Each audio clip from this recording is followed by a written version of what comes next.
Hello.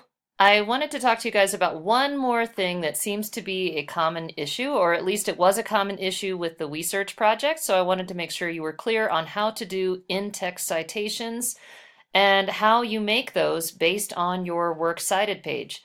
So what I've done is, again, I've gone into Classroom and I have borrowed someone's work here, which is wonderful.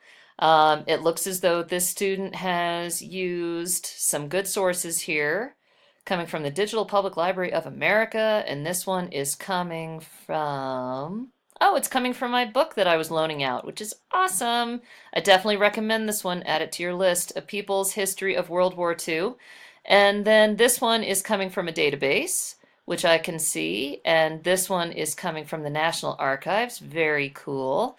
And then this one is also coming from the databases. These are great sources. So anyway, I'm going to show you how to create an in-text citation, just in case you're curious. First, let me show you an example of what they look like, just in case you don't know. So, basically, you only have to cite in text for bits of information that are not commonly found among a bunch of different sources. Like, okay, World War II was a very brutal and long war that involved many countries. That is a general statement, right? For example, in this website, this is from World War I, right? For general statements, we don't need to cite them because they're commonly accepted, they're commonly known, or they're not full of particular detailed information that has to be cited. This statement here, after the war, many soldiers were emotional and physically damaged, which resulted in their daily lives changing drastically. That would be found in a bunch of different sources, and it's pretty general, so we don't have to have an in-text citation here. After the war, many soldiers were not able to take care of themselves because of their physical and mental injuries. Again, that would be widely known looking at a bunch of different sources, so we don't have to cite that. This piece of information, though, when talking about her son, one mother said, open quotation marks, lovely, he is not normal. I doubt if he ever will be. Use the ellipsis here to show that something has been omitted. He is now trying his best to work up a little bee farm, so that remains to be seen how he gets on.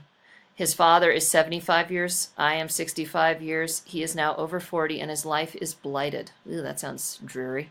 Notice that there's quotation marks and then there's also a single in there, meaning that it was said aloud by someone, like in the original material it was quoted, and so the student has correctly changed those to singles and then added doubles around the whole thing to show that it's being lifted out of some source. Now here is the in-text citation. Isn't it beautiful? And notice the period is at the very end, right there. Not here, but here. Okay, so this student has decided to put in what is probably the last name of the author, I'm assuming. And then also the student has used NP to stand for no page.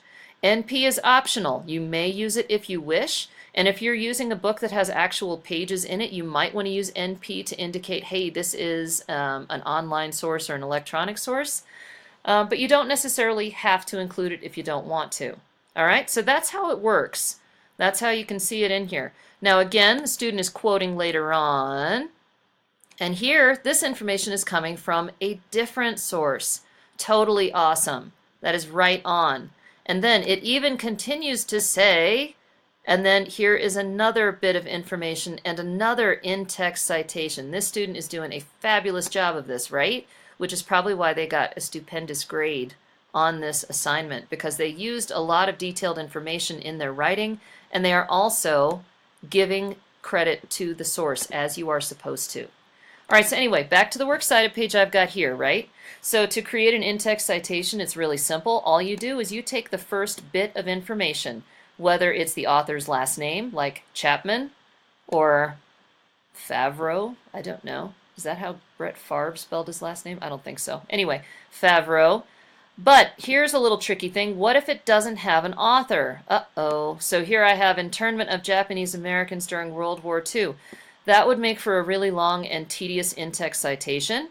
So we would only take the first 3 words, the first 2 or 3 words depending, okay, so that I can tell what source it's coming from.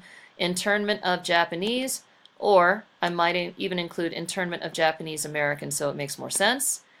This one, I might just use Japanese relocation. And this one, I would just use Reagan. Okay? All right. So what that looks like is, for example, let's say I have either just paraphrased or I have quoted some bit of information. Okay? So let's just make something up here real quick.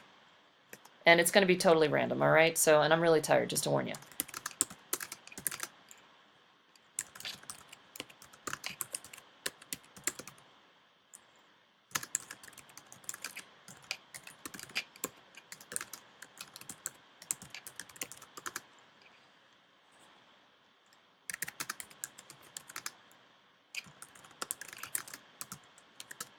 I told you it was going to be weird. Okay, so anyway, there's that. Let's say if this is paraphrased information, right? Notice there's no quotation marks around it. And let's say it comes from that source that is written by Chapman. There we go. Okay, so that's how it would look. Now, if this information were actually quoted, Archie, the Weimaraner, I don't know how to spell that, dang it. Let's go with Yorkie, that's easier. Oh, jeez.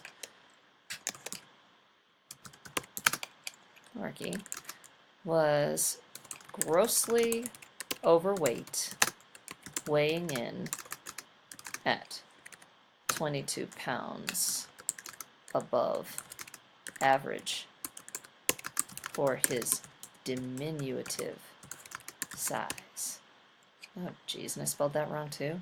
Man, I'm doing well. Okay, so there's my quoted material. Let's say that came from Chapman. There we go. And so, okay, so that's what it would look like. Now the other entries in here, Favreau, right?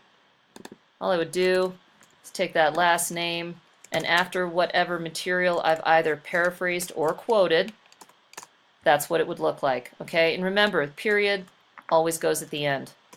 For other ones here, internment of Japanese Americans, I think I would take that whole phrase, open up parentheses, there we go. For the next one here, I've got Japanese relocation during World War II. That's a long title. I'm just going to take the first two words here. That's all I need. Boom. There we go.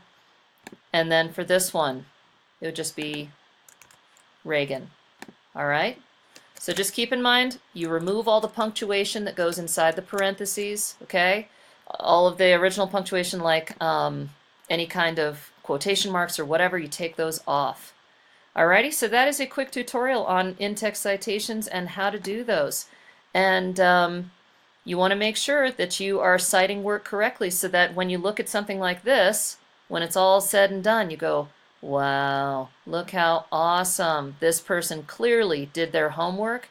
They are giving credit to sources as it is due.